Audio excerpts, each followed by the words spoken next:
Kohe-kohe on algamas 2020. aasta Eesti meistrivõistluste esimene etapp Rossi toidukaubat Viru ralli. Meie viibime A1M Motorspordi telgi all, kellele me oleme ka hea meediapartner ja me räägime nende ekipaaži sõitjatega. Aiko Aigro, tere! Tere! Ja Germo Kärtman, tere!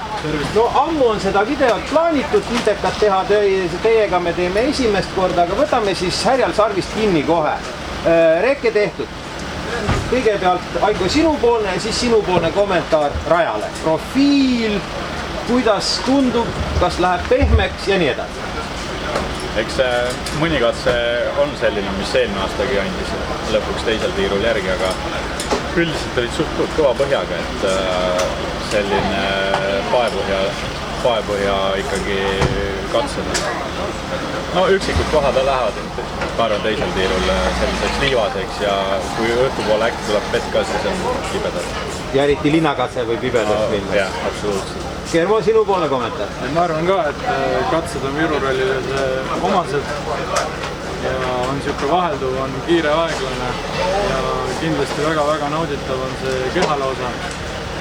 Ja ma arvan samamoodi, et kui vihma ei tule, siis saab väga kiiresti neid katseid sõita. No kehala osa peal võib vaielda, mõned mehed ütle, sa mõtled just kehala seda põhiosa, kuigi seda Akropolist, nagu nad kutsuvad, seda metsanikerdamist, no natukene nagu kirtsutatakse nina, et ei ole kõige mõnusam.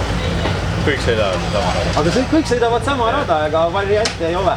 Aga kui nüüd vaatame teie klassi, keda te peate nagu endale kõige suuremaks konkurent? No, ei pea kaugelt vaatama, siia kõrvale vaatame, siis on Ranno Puntsen ise.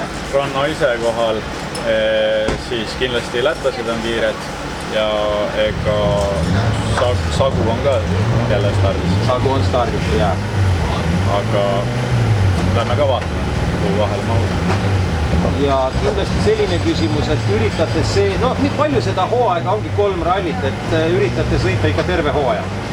Praeguse plaani kohast on jah mõte, et teeme kogu hooajaga. Ja siis vaatab, mis see hooaja lõpp teeb.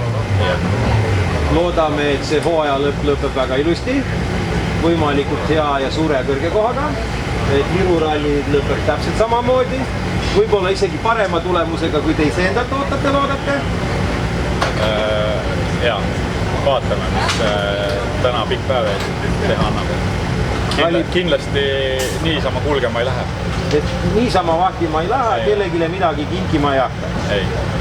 Ralli.ee soovib palju edu õnne varsti algaval rallil ja tänab intervjuust. Kõike head!